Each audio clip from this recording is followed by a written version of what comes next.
ఐబొమ్మ రవి గురించి ఉన్నత స్థానంలో ఉన్న సజ్జనర్ను తిట్టడం కరెక్టేనా తీన్మార్ మల్లన్న?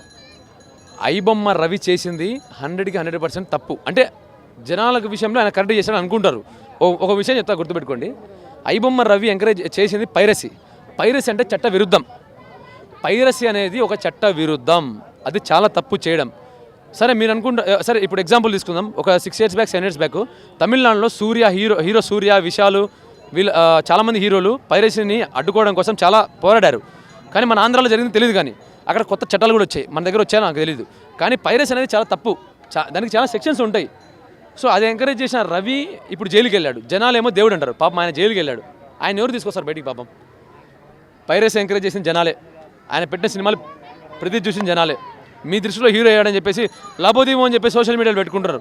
కానీ ఇప్పుడు ఆయన జైలుకి వెళ్ళాడు. పాపం ఆ తల్లిదండ్రులు ఏమైపోవాలా? పాపం ఆ తల్లిదండ్రులు ఏమైపోవాలి? అతనికి వేరే ఏదైనా ఉపాధి చేసుకోవాలంటే కూడా ఎవరు అరే నువ్వు క్రిమినల్ రా అంటారు. ఎంత మానసికంగా వేదన గురవుతాడు ఆయన ఐబొమ్మ రవి. జనాలే హీరోని చేసింది, జనాలే మళ్ళీ జీరోని చేసింది. తప్పు జనాలది. అవకాశవాదిగా మారింది కూడా జనాలే చాలా వరకు.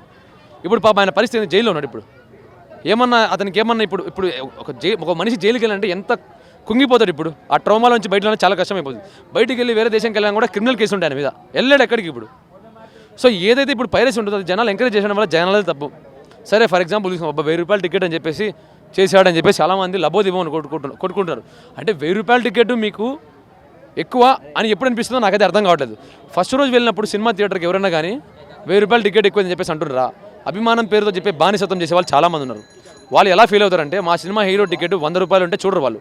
వాస్తవం చెప్తున్నా, ₹100 సినిమా హీరో టికెట్ పెట్టారంటే మా హీరో రేంజ్ అయింది ₹100 కాదు ₹1000 అంటారు వాళ్ళే. టికెట్ రేట్ పెంచేది వాడు కాదు నువ్వు. టికెట్ రేట్ పెంచేది వాళ్ళు కాదు నువ్వు. ఫస్ట్ నువ్వు మారు, ఆటోమేటిక్గా వారు మారుతారు. ఫస్ట్ రోజు ₹1000 టికెట్ వెళ్ళినప్పుడు లబోదిమోని లోపలికి వెళ్ళిపోతావు. ఒక రోజు 2 రోజులు ఆగు. ఇప్పుడు ఫర్ ఎగ్జాంపుల్ వెజిటేబుల్ మార్కెట్కి వెళ్ళావు, కిలో టమాటా ఎంత అడుగుతావు? ₹100 అనుకోవచ్చు. కొనో పక్క వెళ్ళిపోతావు. తర్వాత వాళ్ళే పిలిచి ₹50 ఇస్తాడు. ఇది అంతే. ₹1000 టికెట్ పెట్టినప్పుడు వెళ్ళొద్దు, మూసుకొని కూర్చొని తర్వాత వాడే ఏదో ఒకటి తగ్గించినప్పుడు వెళ్ళు. అర్థమైందా? నువ్వు వెళ్ళవు, ఫస్ట్ రోజు వెళ్తావు. ఎందుకు? నా హీరో సినిమా ఫస్ట్ రోజు చూడకపోతే నేను అభిమాని కాదు. సో నీకే నువ్వే. వాడు ₹100 టికెట్ అనుకో, ₹100 నేను బ్లాక్లో 5,000 పెట్టుకుంటా అంటాడు. అంటే 5,000 పెట్టుకుంటే నీ హీరో మీద నీకు అంత అభిమానం అంటే చూపించినట్ట ప్రపంచానికి. ఫర్ ఎగ్జాంపుల్ మనం చూసుకున్నట్టయితే ఒక పెద్ద హీరో సినిమా ₹1,00,000 పెట్టుకున్నాడు ఫస్ట్ రోజు టికెట్. అంటే అది హైక్ కాదా? ₹1,00,000 పెట్టుకున్నాడంట టికెట్ రేటు. వాడి దగ్గరికి వెళ్ళి మైక్ పెట్టాడు కంటే ఒకసారి. ఏమంటాడు? అన్న ఏం లేదన్న టికెట్ రేటు బాగానే ఉందన్న అంటాడు. పెంచింది టికెట్లు వాళ్ళు కాదు, వీళ్ళు పెంచుకుంటున్నారు ఆటోమేటిక్గా. వీళ్ళు ఏ రోజైతే మానేస్తారో అప్పుడు సెట్ అయిపోద్ది ఆటోమేటిక్గా. సో ముందు మనం మారాలి. హీరో అని చెప్పేసి మీరు అనుకున్న ముందు మీరు మారి ఆ టికెట్ రేటు మీద తగ్గించుకుంటే ఆటోమేటిక్గా వాడు తగ్గిస్తాడు. వాడు అన్నం కాదు, ముందు మీ మైండ్ సెట్ మారాలి. సో అదనమాట. మీ చేసే పనికి ఐబొమ్మ రవి ఇప్పుడు జైలుకి పాలాడు పాపం. ఏముంది? క్రిమినల్ అయిపోయాడు అందరి ముందు. ఇప్పుడు ఏదో హీరో అని చెప్పేసి సోషల్ మీడియాలో ఏదో ఫేస్బుక్లో ఫార్వర్డ్ చేసి స్నాప్లో షేర్ చేసి వాట్సాప్లో వైరల్ చేయడం కాదు. ముందు మీరు మారాలి. సో అదనమాట. Thank you.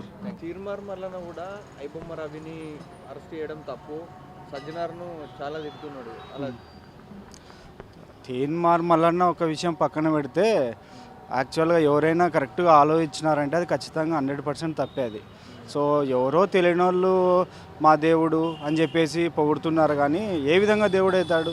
ఫ్రీగా సినిమాలు ఇస్తే దేవుడు అవుతాడా? ఏమన్నా చెప్పండి. ఆ ఫ్రీగా సినిమాలు ఇచ్చేది ఒకటి అర్థమవుతుంది, కానీ ఆ లోపల ఉన్న మ్యాటర్ ఏంటనేది అర్థం కావాలి కదా. సో డేటా కలెక్ట్ చేశారంటున్నారు. ఇంకా ఆ విషయం కూడా మేబీ ఒక 1 week or 10 daysలో బయటకు వస్తుంది. అది ఎటువంటి డేటా ఏంటి అని చెప్పేసి. సో ఆ డేటా వచ్చినప్పుడు వాళ్ళకి అర్థమవుతుంది ఎవరైతే దేవుడు, లేకపోతే ఇంకా అది అరెస్ట్ చేయడం కరెక్ట్ కాదు, రిలీజ్ చేయాలి, స్ట్రైక్స్ చేస్తాము, ఇది మా దేవుడు అంటున్నాడు చూడు, వాళ్ళకు చెప్తున్నాను. సో ఇదైతే కంప్లీట్గా తప్పే ఇలా చేయడం. సపోర్ట్ అండ్ పాజిటివ్గా మాట్లాడడం ఎవరైతే రివ్యూస్ చేస్తున్నారో అదైతే 100% తప్పదు. టికెట్ రేట్స్ ఎక్కువ పెంచడం వల్ల భయ్యా మేము పైరసీ చూడమని ఇన్ని రోజులు ఏమైంది భయ్యా? సరే ఇప్పుడు టికెట్స్ రేట్స్ ఇన్ని రోజులు అంటున్నారు. ఒకవేళ ఈ ఐబొమ్మ న్యూస్ బయటికి రాకపోతే ఎంత టికెట్స్ రేటు పెట్టినా పోయేతోళ్ళు పోతున్నారు.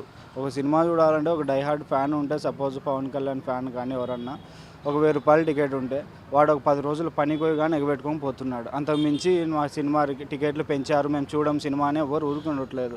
సో టికెట్లు పెంచారు అంటే వాళ్ళ పాయింట్ ఆఫ్ వ్యూలో, director and producer point of వ్యూలో ఏముండొచ్చో తెలియదు కదా మనకి.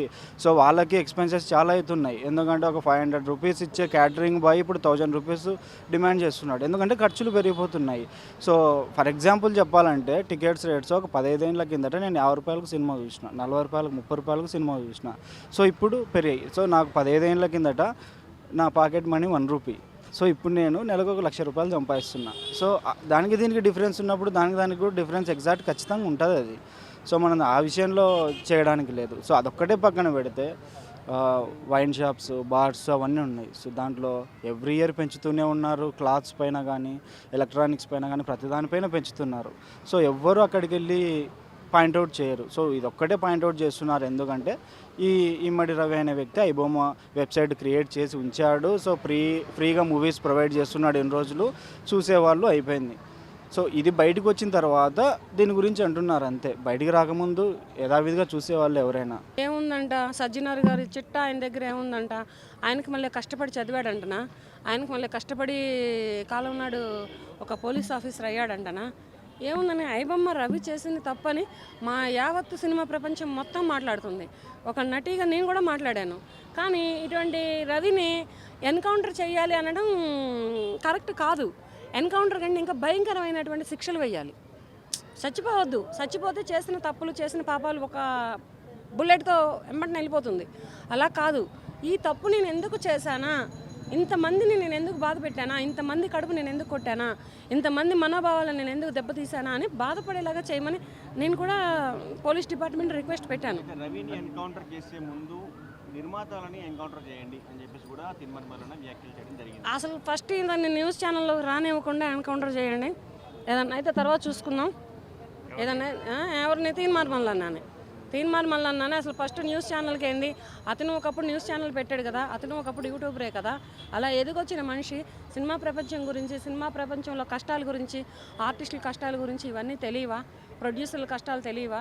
తెలిసిన ఒక వ్యక్తిగా ఇలా మాట్లాడదాం చాలా ఖండిస్తున్నాను నేను. ఒక పక్క టికెట్ రేట్స్ హైక్ కానీ అండ్ ఆ సినిమా థియేటర్లో పాప్కార్న్స్ రేట్ కానీ వాటర్ బాటిల్ రేట్లు ఎక్కువ అయిపోయి ఏమండి దీన్ని మాత్రం నేను కూడా బాధపడుతున్నానండి. ఒక ప్రేక్షకురాలిగా, ఒక సినిమా అభిమానిగా, ఒక సినిమా అండ్ ప్రతి దాంట్లో ఒక నటించే ఒక నటిగా నేను కూడా బాధపడుతున్నాను.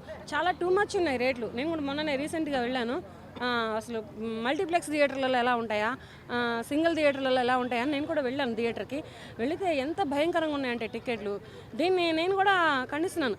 ఐబొమ్మ రవి చేసింది తప్పే కాదని నేను చెప్పట్లేదు. కానీ మా సినిమా వాళ్ళు, మా ప్రొడ్యూసర్లు ఏంటంటే కొంచెం చూసి ప్రేక్షకులు పేదవాళ్ళు ఉంటారు. అంటే ఇంతకు ముందర లెక్క సినిమాని థియేటర్లో ఎంజాయ్ చేయలేకపోతున్నారు. ఎందుకంటే ముందర టికెట్ల రేట్లు పెరిగిపోయినాయి. దయచేసి ప్రొడ్యూసర్లకు నేను ఒకటే కోరుకుంటున్నానండి, గవర్నమెంట్కి కూడా ఒకటే కోరుకుంటున్నాను, సినిమా థియేటర్ల యాజమాన్యాన్ని కూడా నేను ఒకటే కోరుకుంటున్నాను. ప్రస్తుతానికి ఏంటంటే మేము ఎలా బ్రతకాలో సినిమా ప్రపంచంలో, మేము ఎంత కష్టపడాలో సినిమా ప్రపంచంలో, సినిమా చూడటానికి వచ్చే మా అభిమానులు కూడా సినిమా చూసి బ్రతకాలి కనుక దయచేసి కొంచెం రేట్లు తగ్గించండి, టికెట్ల రేట్లు పెంచొద్దు. ఒకటి మొన్న దిల్రాజు గారు చెప్పారు, ఇంకా ఈ సినిమాతో రేట్లు పెరగవు అని. ఒకటి గవర్నమెంట్ ఏ రేటు ప్రకటించిందో ఆ రేటుకే మేము టికెట్లు అమ్ముతాము, పెరగవు అని. దయచేసి థియేటర్లో జరుగుతున్నటువంటి దోపిడీని కూడా ఆపితే మా సినిమా ప్రొడ్యూసర్లే కానీ, గవర్నమెంటే కానీ, సినిమా యాజమాన్యమే కానీ కొంచెం కళ్ళు తెరవండి. ఏంటంటే బయట ₹20 బాటిల్ లోపల ₹100 అంట, బయట ₹20 పాప్కార్న్ లోపల ₹400 అంట. ఏంటి ఇంత దారుణమా? ఇక కూల్ డ్రింక్స్ అవి ఇవైతే విపరీతంగా పెరిగిపోయినాయి రేట్లు. మల్లన్న గారు ఇంకో వ్యాఖ్యలు చేశారు, దమ్ముంటే సైబర్ నేరగాలను పట్టుకోండి, ఐబొమ్మ రవి వాళ్ళ లాంటి వాళ్ళని కాదు, సైబర్ నేరగాలను పట్టుకోండి దమ్ముంటే అని చెప్తున్నారు. ఫస్ట్ తీన్మార్ మల్లన్నని పట్టుకోండి, లోపలేయండి, తర్వాత సైబర్ నేరగాళ్ళు దొరుకుతారు, అందరూ దొరుకుతారు. ఎవరు దొరకకుండా ఇక్కడ ఎవరు ఉండరు. అందరినీ పట్టుకుంటుంది ప్రభుత్వం. పోలీసులు ఉన్నదే ప్రజల రక్షణకై, ప్రజల సేవకై. అటువంటి పోలీసులను పట్టుకొని నువ్వు, అందులో సజ్జనార్ గారిని పట్టుకొని తెలంగాణ రాష్ట్రానికి ఒక వ్యక్తిని, పోలీస్ డిపార్ట్మెంట్ వ్యక్తిని నువ్వు మాట్లాడావంటే మల్లన్న నీకు మడత పెట్టాలి మల్లన్న. అయితే నువ్వు చేసే ఎన్కౌంటర్స్ అన్ని బూటకప్ ఎన్కౌంటర్స్ అని చెప్పేసి సజ్జనార్ చేసిన ఎన్కౌంటర్ గురించి టాపిక్ రావడం జరిగింది. ఎట్లా చూడొచ్చు? నీకు తెలుసా? నువ్వు చూసావా బూటకప్ ఎన్కౌంటర్? ఎటువంటి ఎన్కౌంటరో నీకు తెలుసా? నువ్వు చూసావా ఎక్కడైనా నువ్వు చూసే మాట్లాడుతున్నావా ఈ మాటలన్నీ? అసలు నీకు అలా మాట్లాడడానికి నోరెలా వచ్చింది? అంత ట్రైనింగ్ తీసుకొని, అంత చదువు చదివి, అంత ఇది పెట్టుకున్నటువంటి ఒక పోలీస్ డిపార్ట్మెంట్లో పోలీసులు అయినటువంటి వ్యక్తులు బూటకప్పు ఎన్కౌంటర్లు చేస్తారా? నిన్ను చేస్తే ఒక్కసారి సరిపోయింది మళ్ళీ నా ఎన్కౌంటర్. సజ్జనార్ గారు ఇక మీరు డిస్కో సజ్జనార్ మల్లన్న ఎవరినంటే సజ్జనార్ గారు మీరు తీన్మార్ మల్లన్న డిస్కో బాగా చేస్తున్నాడు. ఎవరు ఇంకా చూసుకోండి మీరు. ఐబొమ్మ రవికి అందరు సపోర్ట్ చేస్తారు, సజ్జనార్ను తిడుతుండు తీన్మార్ మల్లన్న కూడా. ఎందుకంటే ఇప్పుడు అతను ఎందుకు అరెస్ట్ చేసిరన్న, అతను ఏం చేసిండు తప్పు? గరీబ్ వాళ్ళకి ఫ్రీగా పైసలు ఎవరిదారు ఉండో వాళ్ళ కోసం మనోడు చేసిండు. అందరూ డబ్బులు ఉన్న వాళ్ళతో ఇప్పుడు 3000 2000 టికెట్లు కొంటారు, మేము వెళ్ళాం కదా. వాళ్ళు అట్లా ఆలోచించి అరే పాపం వాళ్ళ గురించి ఎట్లా మన గురించి ఇట్లా గరీబ్ వాళ్ళు ఎట్లా ఆలోచిస్తారు అని చెప్పి అది ఆలోచించి మనోడు కరెక్ట్ డిసిషన్ చేసిండు, మంచిగా చేసిండు, ఏం చేయలేదు తప్పదే. మనోడి మీద తప్పు కేసు పెట్టడం నా వరకు అదే. అంటే రేప్ కేసులు కానీ వేరే కేసులు బాధితులను పక్కపొండి పెట్టుకొని నువ్వు ఎప్పుడు ప్రెస్ మీట్ పెట్టలేవు, ఆ హీరో గాళ్ళను వేసుకొని మీరు ప్రెస్ మీట్ పెట్టామని తిన్మర్మల్లని తిడుతుండు. ఎవరిని? సజ్జనార్ను. సజ్జన కరెక్టే, తిట్టింది కూడా కరెక్టే. వాళ్ళ పెళ్ళమే అంట కదా ఇరికిచ్చింది కూడా మనల్ని. అది అలాగేడుంది పట్టుకోవడం అంతా సత్తా. అంటే పోలీసులు నాకైతే ఇప్పుడు దిమాగ్ లేదనుకుంటాం అంతే. అంటే ఎందుకు ఇట్లా ఆయన పైరసీ చేసిన ఆయన ఎందుకు అట్లా దేవునిలోకి చేస్తారు జనాలు? దేవుళ్ళకి అంటే ఎవరు మనని గురించి చెప్తున్నాం. మనోడు ఎందుకంటే పేదోళ్ళ కోసం అంతా చేసింది కదా, అందుకే అతను సపోర్ట్ చేయాలి కదా మనం కూడా. మరి ఆయనకు శిక్ష చేస్తే వద్దు, శిక్ష చేస్తే వేస్ట్ ఇక మళ్ళా కష్టమవుతుంది బాగా. పోలీసు వాళ్ళే వాడుకుంటే దేనికన్నా సైబర్ క్రైమ్కి వాడుకుంటే ఇంకా బెటర్, నెక్స్ట్ లెవెల్ అది. ఇంకా మనకి హెల్ప్ కూడా ఉంటాడు, హెల్ప్ చేస్తుంటాడు. మనం దిమాగ్ హైలైట్ ఉంది. అసలు ఆ దిమాగ్ ఎవరికి చూడలేను అంత ఇంతవరకు, చూడలేను నేను ఎప్పుడు.